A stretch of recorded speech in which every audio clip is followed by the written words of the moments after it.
everyone, welcome to this episode of Web3 Talks. My name is Ornella Hernandez and I'm here with Vitaliy Dubinin, who is a crypto educator and investor. How are you today? Welcome on the show.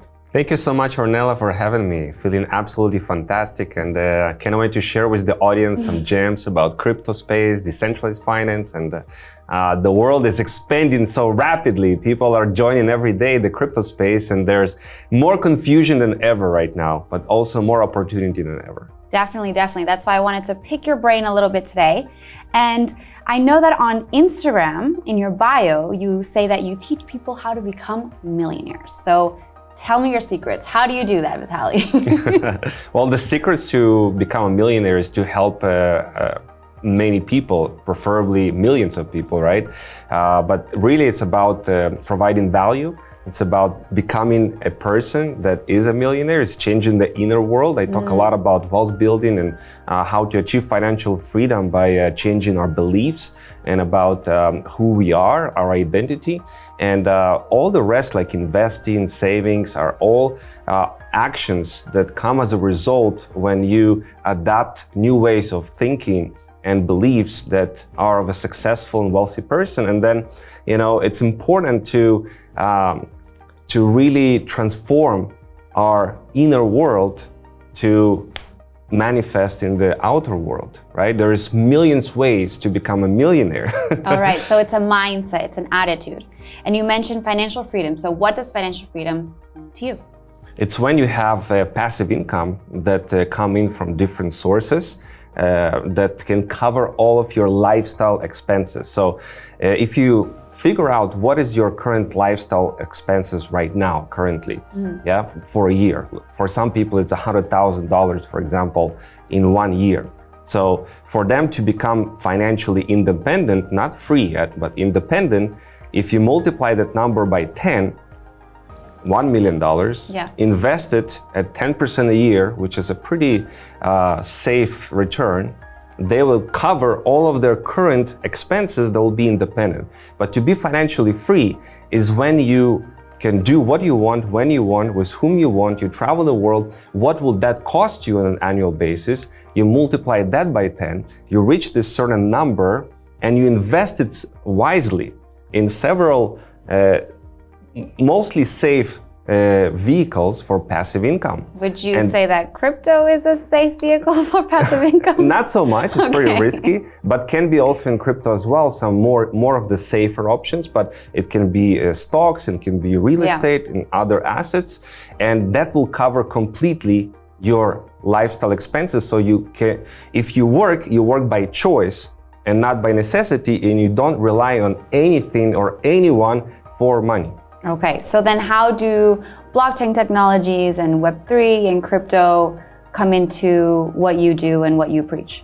I fell in love with crypto in 2017, Ornella. You know, when I saw how this asset, that Bitcoin, no one knew about it, it was just $1, and went to be $1,100, that's when I came in, and went on to be worth $69,000. And I think there's so many new millionaires are being minted in the crypto space. A lot of younger generations that embrace these newer technologies. We see Bitcoin, but also Ethereum, altcoin. Sometimes they do more than 1,000x increase in the valuation in a matter of several years. We saw it in Ethereum or Solana or BNB or many other coins.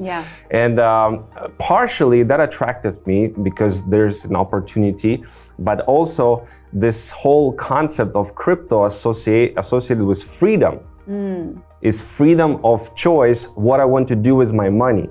Because bank account, it needs to be a certain profile, they can close your account, but with crypto, you're totally in control. Right, no, now that you say that, it makes me think that there has been a loss of trust in the traditional finance and banking system.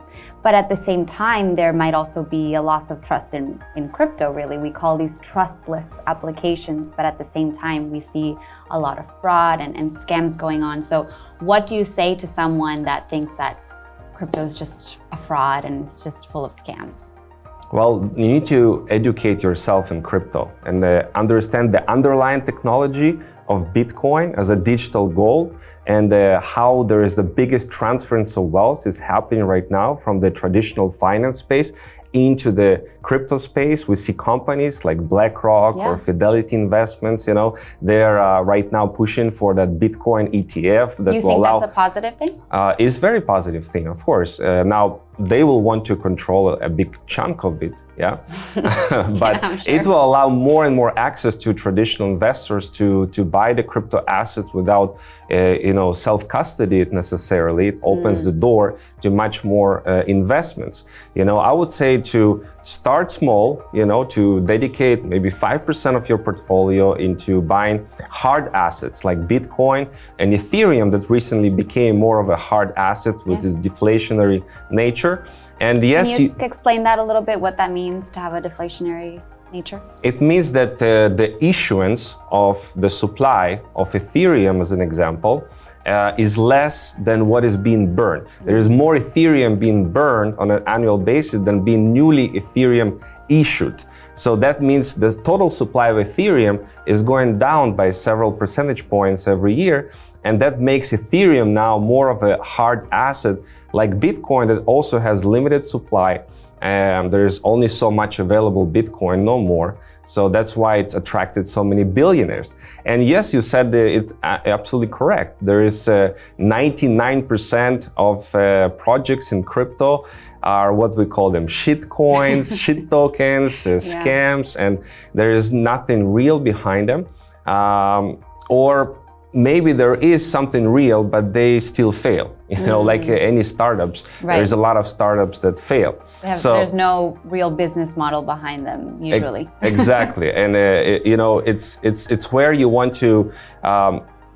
If you're more of a risk type person, you can delve into that and dedicate maybe a couple percentages of your total crypto portfolio into more of smaller, we call it the micro cap or very small market capitalization coins that can lead to big upside, but also they're the riskiest one.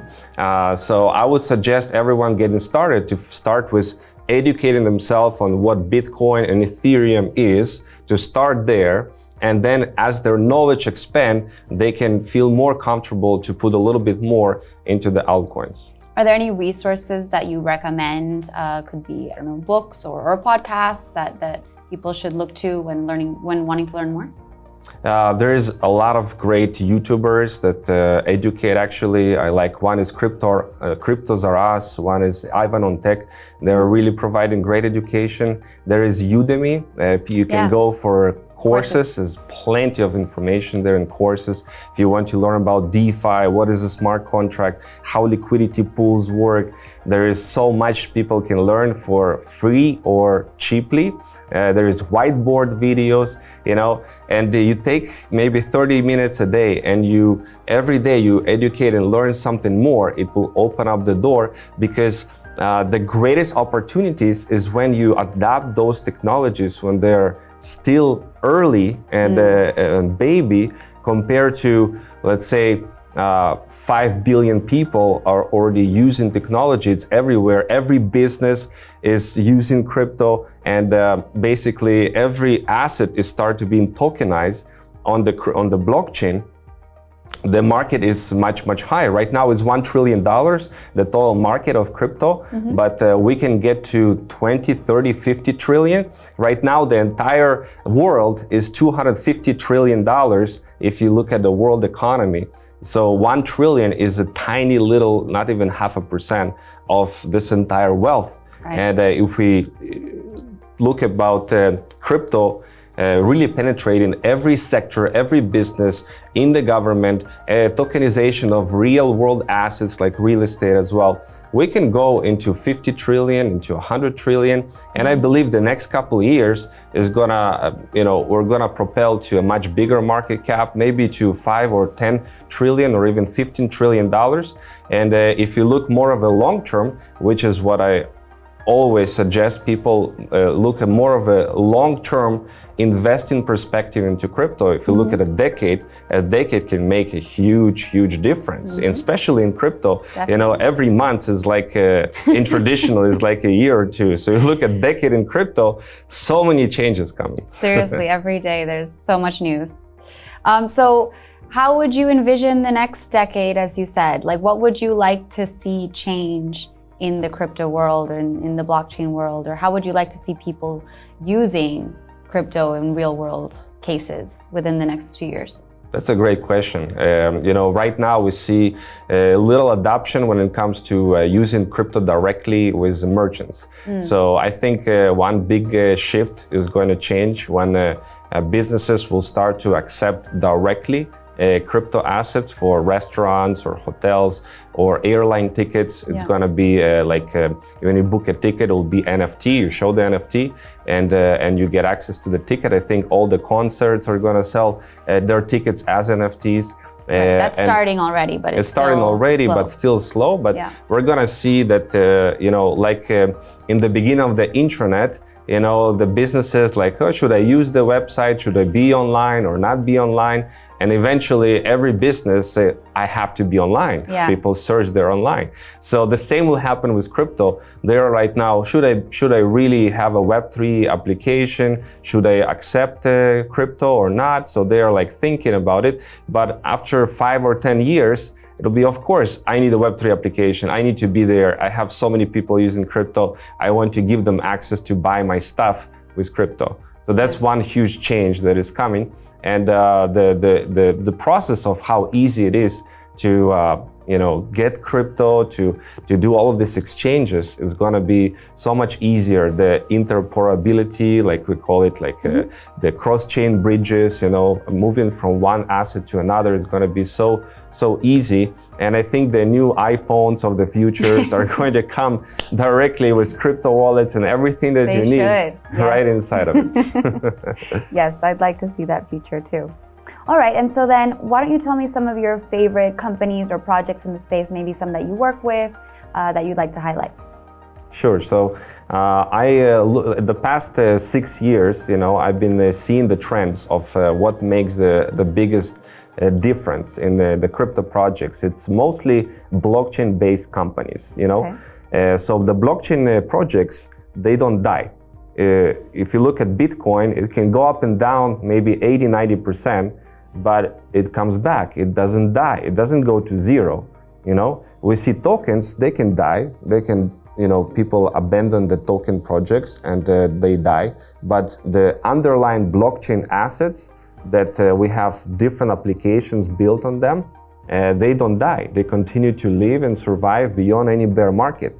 So one of the biggest performance has been these coins that people use for paying for the transaction fees, like BNB or Solana or FTM. Those are blockchains themselves, right? And apart from them, there's other small niches like memes, but memes are super risky type, you know, so they can be very wealthy with them, or you can be very broke with them. So it's like this.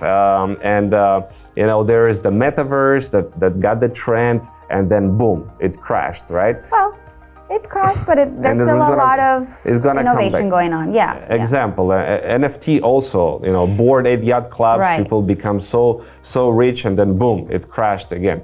So I see for me as one very good trend of like a category of crypto investments is the underlying blockchain project. So I've been working with Ultron Foundation. It's one of the latest blockchain technologies that the first transaction came in June 2022. And in the last 15 months, according to the DeFi Llama and Total Value Lock, Ultron blockchain is now the number 6 blockchain from the 210 different blockchains out there, with close to $1 billion in total value lock. And it's still a baby. So it's number 6 in terms of TLV. Number 6 in terms of TLV. Okay. Yes. They have a very unique model where people can get a piece of the technology with their own NFT staking contract for 5 years. And no other blockchain has that. So people buy this NFT and receive like a piece of this technology. And their goal is to bring more than 100 million users to use the applications in a very simple and easy way. And they're bringing innovative applications to work with them that did not exist before. I'll give you one example, is they are launching very soon a global decentralized lottery game. So nobody did it before. People playing the lottery, it's a $450 billion a year industry and a huge turnover. But if you are a USA citizen, you want to play in Chinese lottery or European lottery, you cannot do it, And this is where this idea, like what if we can move this technology onto the blockchain and make it much more efficient. You don't pay so much for staff. It's all run by smart contracts, and people can start earning millions of dollars in jackpot and by randomly guessing these numbers. And what if we can allow people to earn a revenue of this global lottery by owning this NFT? This is a brilliant application of the NFT technology. As you have this NFT, you're like become like a co-owner. It's like you have the dividends, you're like an action holder, but it's not like a company, it's like more of a DAO, a club kind of. Yes, and that idea, is people love it so much. We see right now people are all around the world are getting those NFTs. I think they sold over $30 million already in the last couple of months, and this is one of the applications that they're bringing very soon by the end of the year onto the chain. Now, their goal is to have more than 1,000. So that's how early we are. And one cool fact is that we are kind of still in the bear market, and we're seeing many coins and even layer one blockchains coins are going down 10, 20, 30%. And definitely since the last year, they've been down 60, 70%. A lot. And the native coin of Ultron Foundation, the ULX coin, actually increased by 18 times during this last 15 months. Why do you think that is? I think it is because, it's early. And people who are early, of course, it's like Ethereum launch at 30 cents, and when it got to $5, it was already an increase of 15 times, right? So what's your prognosis maybe for the current bear market, and what advice do you give to someone that is currently a trader and investor?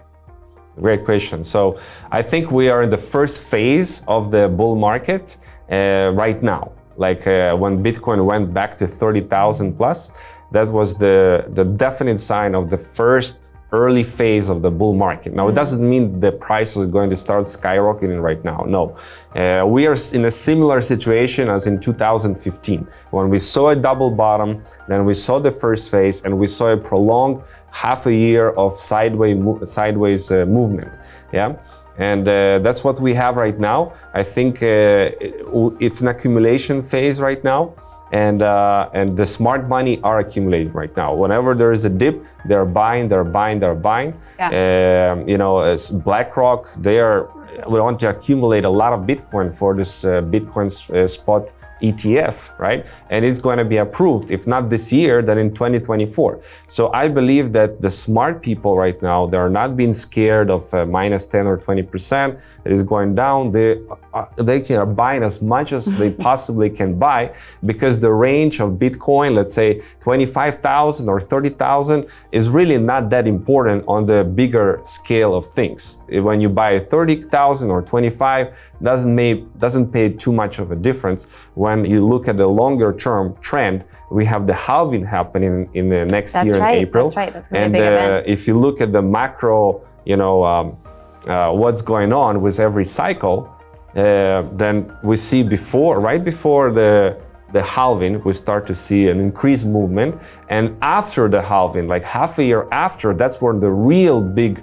the scarcity really kicks in. What if when we're done with this interview, you walk out the office and you find a lottery ticket? I say this because we mentioned the lottery earlier, and it's for $10 million. What would you do with the money? Well, I would get a villa here in Dubai. Okay. Maybe a couple. I'll get a Ferrari. I'll buy my mom a house. I'll buy my wife a Bentley that she wants. And I will have a good portion of that in a crypto portfolio, saved, because we're still not done with crypto. It's gonna grow much bigger. And I would look into investing in ways how to help more people with education in the crypto space. Okay, and how can people follow you, search more about you? Where can they go on socials? What are your handles? So I have a YouTube channel, Vitaliy Dubinin Crypto, and also Instagram. They can go on Vitaliy Dubinin with no spaces. There is a blue check mark there. Okay. And I post their educational videos all the time about crypto and also about mindset and wealth building, which is super important. People lose like in crypto because of fear and greed, and people also don't know how to manage money well. They don't know how to increase their capacity to earn more, and a lot of it comes from the right psychology. So I believe in education, I believe in psychology. That's what helped me to get from where I was 10 years ago to where I am today. And that's why I believe every person can absolutely transform their life with the right education. And all right. Yeah. All right, I love it. Well, thank you so much for your time today, Vitaliy. Absolutely. Thank you for having me. And thanks everyone for tuning in. Check out other episodes of Web3 Talks. I'm Ornella Hernandez. See you next time, guys.